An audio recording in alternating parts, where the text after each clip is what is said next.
have been studying the subject of providence. And last week we began a study of general providence. And we ended up looking at some statements made by Job. Now, we're going to continue there. And in Job chapter 38, verse 4 through 38, Job thought that if he could have an audience with God, that everything would be okay. He could lay out his case of what he had done and how he had conducted himself in life, and God can explain why the things that were happening to him, and that everything would be okay. But again, his three friends who came to comfort him ended up not being much comfort, because they charged him with sin. They said, you're suffering all these things because you've done something sinful and you're unwilling to repent. Well, they were wrong about that. They were wrong about that because they didn't know, and neither did Job, about the conversation between God and Satan. That conversation between God and Satan in the beginning had to do with the subject of Satan took the position that God is served by man because God's good to him. God protects him. That's why Job was faithful to him, because God blessed everything he did. But you take everything away from Job, he'll curse you to his face, and he'll walk away from you. And so, really, the book of Job is not so much about suffering. That is one of the main themes of the book. But the other is a debate. It's a debate about two things. Will man be faithful to God, whether or not he is struggling, or whether or not he is having difficulty, or, as Satan contends, is man only faithful when God's good to him? Well, Satan says man's only good to God when God favors him. God says he can be faithful to me even in adversity. And the one that's right is God. God proved to be right, and his exhibit and his proof was Job. But Job thought, if I could talk to God, then I'll be okay. Well, he got that opportunity, but then God came and asked him some questions. He said, when I fixed my limit for it, it set bars and doors. When I said, this far for you may come, but no further, and here your proud waves must stop. Talking about the seas and the ocean. Did Job do that? Where is the way of the dwelling of light? And darkness, where is its place?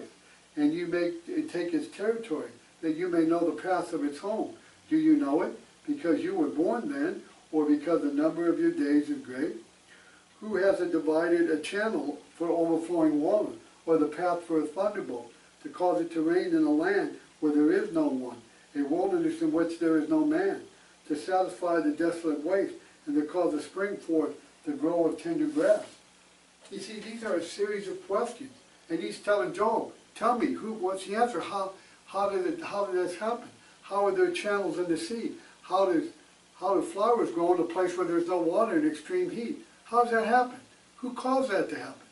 Again, what's interesting about this is, as God was asking Job all these questions, and you can read this conversation beginning in chapter 38 through 41 of Job, Job got smaller and smaller and smaller, and finally he put his hand over his mouth and he said that he has spoken irrationally, that he has spoken of great things that he knew nothing about, that he wasn't in a position to question God, and he put his hand over his mouth and said he would not speak again. And that's what we all should do. You and I are in no position to subject or to question the Creator of all life. You aren't in a position, I'm not in a position. God, we do not have. Listen, God does not have to answer to us. He never has, he never will. Whatever God does is right, no matter what it is. And we should have faith and confidence and trust that he always acts in our own best interest. That's what faith is. And so we're not in a position to ask. And we couldn't answer any of those questions. Job couldn't and we couldn't, because we don't have the answer. But the one who created life and everything we can touch, feel, and see, he has the answers because he created them. He has pondered them for centuries. Man's pondered these things for centuries. He's wondered about these things all of his life, all of his existence, but he doesn't have the answers. Why? Because he's not equipped to have the answers. The only one that has those answers are the ones who was behind it, and the one behind it was God. That's why man don't have the answer. He's in control of the seas. In Job chapter 38, verse 8 through 11, who is shut in the sea with his doors, when it burst forth and issued from the womb, when I made the clouds his garment, and thick darkness his swaddling band, when I fixed my limit for it, I set bars and doors, when I said, you may come, but no further, and here your proud ways must stop. Again, who was able to do that? Who was able to control the seas, and the oceans, and the rivers, and the stream? Who was able to do that? Are you able to do that? Am I able to do that? No. Only God can do that. In Psalms 104, verse 5 through 9. Psalm 104, verse 5 through 9. As I told you last week, we're gonna let the Bible speak for itself. In Psalms 104, beginning in verse 5, Psalmist wrote, you who laid the foundation of the earth, so that it should not be moved forever. You covered it as deep with a garment. The waters stood above the mountains. At your rebuke they fled. At the voice of your thunder, they hastened away.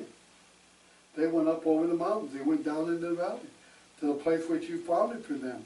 You have set a boundary that they may not pass over, that they may not return to cover the earth. God set the seas within his boundary. This knowledge comforts us.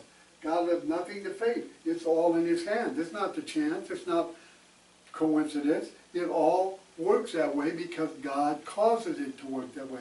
He created it to work that way. And so that just demonstrates again his awesome power.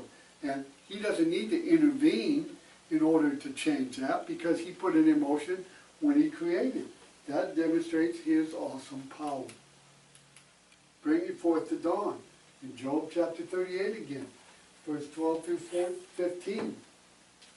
Have you commanded the morning since your days began, and caused the dawn to know its place, that it might take hold of the ends of the earth, and the wicked be shaken out of it?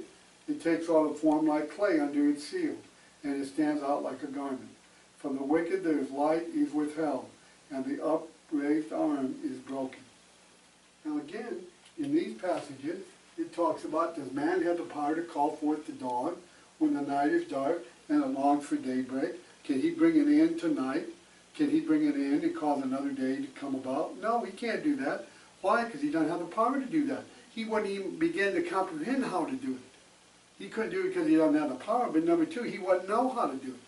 But the one who created the day and the night, he would know how to do it. The one that gave the sun and the moon for light, sun for day, moon for night, he could do it because he created it. He sustains it. That demonstrates again that he's in control, ladies and gentlemen. You see, he is in control. That's the whole point. God's in control, not us. We're not the one calling the shots here, ladies and gentlemen. God is, and we need to accept that. Springs of the sea. In this chapter again. Again, remember, God is asking these questions to Job. He wanted to talk to God. Well, now he gets his chance. Have you entered the springs of the sea, or have you walked in the search of its depths? Have the gates of death been revealed to you, or have you seen the doors of the shadow of death? Have you comprehended the breadth of the earth? Tell me if you know any of this. Did he? Did he know any of it? No. Can man control the paths of the sea? Do we know why they exist in some places, not in other places? You know, there are paths in the sea now. There's people who, for a living, they're on the oceans. They know there's channels that run in the sea, and they know where they're at, and they know which way they're going. But who put him there? Who put him there? Who made him run that way? You didn't, I didn't, man didn't. We can't even comprehend how they're there, but we know they're there. Dwelling of light passes through solid glass and leaves no trace that it was there. Light can guide and it can blind. It can cheer and it can sustain life. Excuse me, we read these a few moments ago. Who did that? Did you do it? Did I do it? And if you did do it, how did you do it? And if you did do it, explain how you could do it today. You see, we're like Job. We need to just put our hand over our mouth and be quiet because we don't know the answer to that. That's in God's providence. He does that by his power and his might. And he does it to his according to His purpose, to His plan, to His design. And He does it any way He desires, because He has the power to control it, because He's in control. Snow and hail. The treasuries of snow and hail are His arsenal. God's providence controls them. Using His wisdom, He dictates how they will be used to aid one army, to defeat another army. At the time, it may help a battle, and another time it may hurt a battle. And sometimes it may provide what is needed, and another time it may hurt. Again, that is the chance. That's the risk of life. But again, do you control that? Do I control that? No, we don't control the weather. We don't control the snow and the hail. We like to think we do, but we don't, and we can't. Why? Because we are in control. That's the whole point, ladies and gentlemen. We're not in control. Only the Creator has the ability to do that. And that is not you, and that is not me. Lightning and thunder. Lightning lights the sky, and the thunder fills the earth with a deep rumble. You know, I used to hear when I was a kid, people said that thunder meant that the angels were bowling in heaven. No, that's not what thunder means. Lightning and thunder are something that were created by God, and they serve His purposes, whatever that purpose is. And He hasn't told us what that purpose is. He hasn't told us why the lightning and the thunder come. We know they're thunderstorms, and we can hear them, and we can see the lightning, we can see the effects, but we don't know why they happen. We can't explain them. Why? Because we did not create them. And so, again, Job is finding out that he is inadequate to answer these questions. He can't, because he doesn't have the knowledge or the capacity to do so, because he's not the creator. He doesn't have the power or the understanding. And ladies and gentlemen, neither do you or me. The heavenly bodies. What force controls these heavenly bodies? Who is the deviser of the laws and the designers of their pattern? Glorious and mysterious bodies have laws to govern them. Saturn is not the same as Pluto. Pluto is not the same as the moon. And moon is not the same as Venus. Why the differences? Why are they different? Why are they so far apart? Why are there so many of them? Do you know? God asked Job if he knew. He didn't know. And you and I don't know. But the one who created knows. And He knows what their names are. He knows why He put them there. He knows what purpose they're there for. And they act and they do His will. You see, that demonstrates power. And He doesn't have to do anything miraculous to take that about. He brings that about because that's according to His design that He put in motion when He created the world. You see, He doesn't have to do anything miraculously to do that. That's something that He put in motion with natural law when He created it. Again, He would know why and how. You and I cannot. And so again, it just shows us how insignificant we are when we are compared to the God of creation. Clouds and rain. Can man lift up his voice to the clouds at the time of a drought and call for rain and an abundance of water? You know, we're having a drought. Like in California, they've had drought for the last 20, 30, 40 days. Why don't they just call up there and order some rain? They can't. They can't do that. You know, if man could just order rain, there wouldn't be any droughts anywhere. There wouldn't be any lack of water anywhere. That would never happen if he had the ability to do it, but he doesn't. And again, it just demonstrates his inadequacy to answer these questions. He's not equipped to answer why the rain, who does the clouds and the rain, why it rains in one place and not another place, and why it rains more here than it rains there. Oh, that men think they know because of global warming, and they try to explain all that, but all of it can't be explained because you'd have to be the creator of it to be able to explain all of it, and we're not. And again, it just demonstrates the power that is in the hands of the Creator. God controls the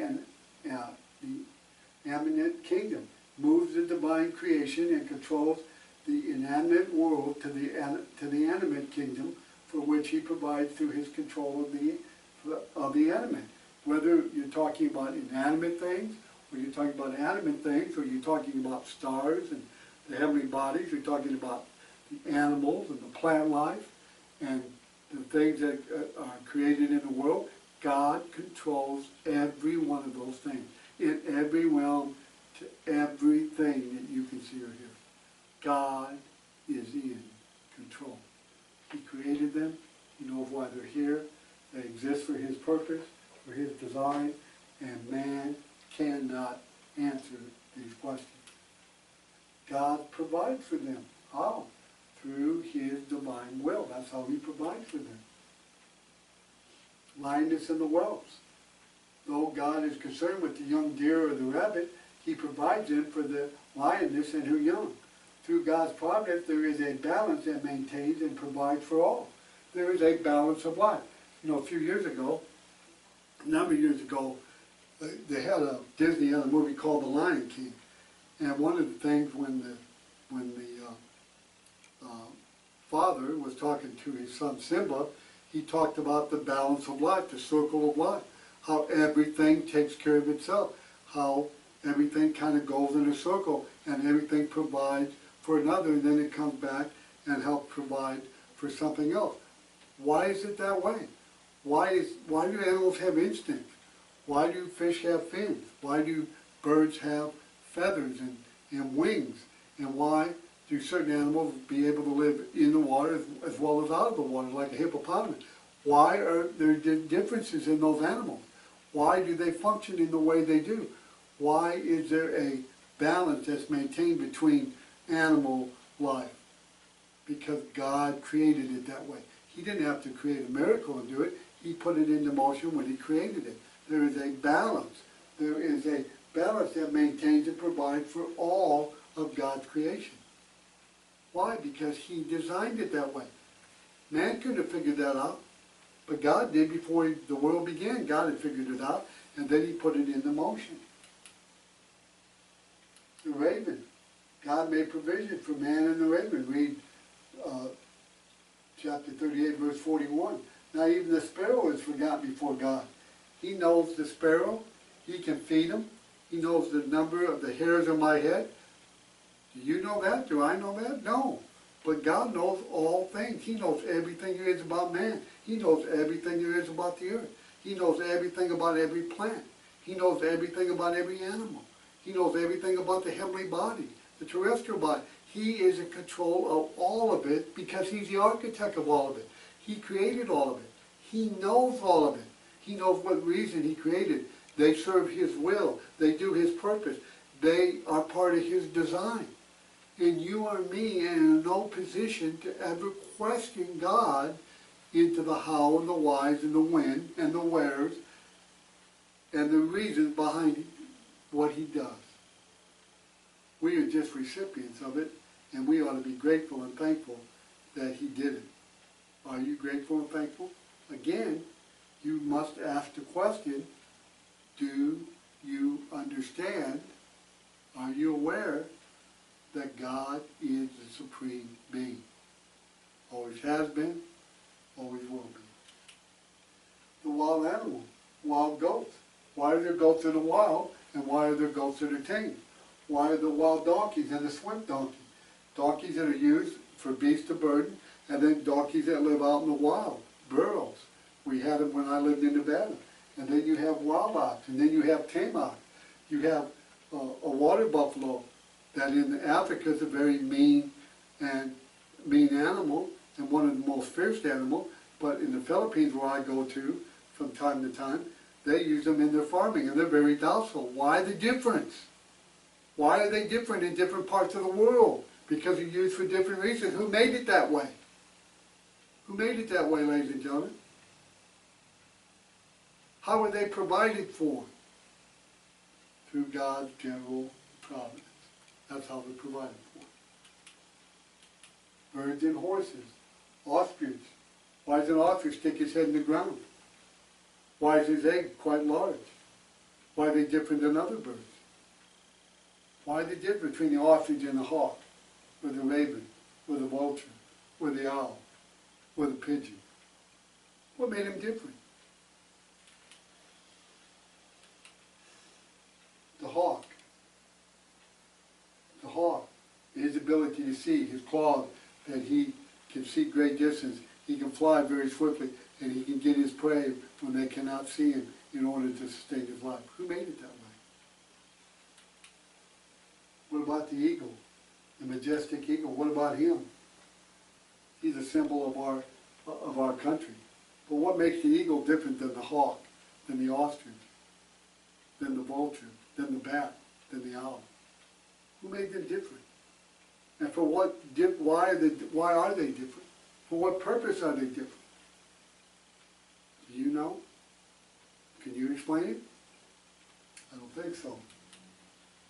The horse can be used for recreation, can be used to be able to use it to go into battle. Some nations still do. And there are others that race them. And there's others that use them in transportation. What made them that way? What gave them the ability to do all those things? The one who created them gave them the ability to do all those things. Man can use his wisdom in how he uses God's blessing, but the horse is able to do those different things because God created him to be able to do those different things. God's care for these and all other creatures through his purpose and law and the installation of instinct in the animate creation shows his foresight, and foreknowledge shows his providence. Why do fish have instinct? Why do animals have instinct? Why do creeping animals have instinct? Why do certain kind of animals flourish in the ocean and other animals flourish in the lakes? And why do certain fish live certain places and don't live other places? Some live in salt water. Some live in clear water, in clean water. Why the difference? Why are they in one and not the other? Why can they function in one but not the other? Because God created them that way. Again, can you answer why? Why certain things live in the ocean and the seas that are salty, but then fresh water, there are other fish and things that occupy that realm. Why the difference? What made them different? What made them different? Why are they different? Why are their homes in different places? Do you know the answer to that? No, you don't know the answer to that, because God deals through his creation powers and his foresight and his foreknowledge. That's called providence. God saw that, understood what was needed, and provided what was needed. You and I don't have that kind of foresight. We don't have that kind of foreknowledge. But the God who's the creator of this whole world did, and used it, and still uses it. There is a purpose in everything that God does. Everything that God does, there's a reason. Everything that God has instructed us to do, there's a reason. There's a purpose in everything that God calls upon us to do. There is a reason about why things are the way they are. They don't just happen. It's not by chance. It's not by circumstance. It's not by coincidence. It is that way because God made it that way. And they are provided for, and they have this balance because God made it that way through his providence. Now, this is general providence. God doesn't have to do a miracle. He doesn't have to intervene in any direct way. This world, I'll give you another example that we didn't cover. The world makes a complete circle, the earth makes a complete circle around the earth. The earth makes a complete circle in 1 year. Why does it take a year? And why are certain parts of the earth, they're in light, and the other part is in day? Here it's daytime, over here it's nighttime. And why can man live on the earth without the benefit of oxygen masks or flight suits or suits that pipe in oxygen? But if we go to the moon, we'd have to do that. If we went to like Mars, we'd even have other problems where we wouldn't have natural resources. But why is it that those things don't exist on the moon or on Mars or on Pluto, but they exist here on Earth? Why is that? Is that just coincidence? Is that just chance? No. All those things exist on Earth because God created Earth for man to live upon. Man can walk around here without the aid of spacesuits and artificial breathing apparatus. He can do that on Earth. He can't do that on the moon. Can't do that at Mars. He can't do that because it's not compatible for life. But this world is, this earth is. Why? What made it that way? God made it that way when he created it. And he created it for the purpose of man. God created the earth for man. Man is the one who was given dominion of it in Genesis chapter 1. He was given dominion over everything that God created. Now, does that mean that he's used it properly? Does that mean he hasn't abused some of it? Does that mean that he could not do a better job? No, he could do a better job. But in the final analysis, this world was created for men to inhabit and to live on as long as God would let him live here. And when God wants to end time, this world will be destroyed because he will no longer be needed, because man won't be living here, he'll be living in a different habitation. And so he will have a different body because he'll be in a different place. And so this world was never built to endure forever. It was built for a limited period of time that is only known by God. And you and I are not in a position to know the answer to that because he did not reveal it to us. And so in the final analysis of general providence, we need to understand God is in control of all things because he created all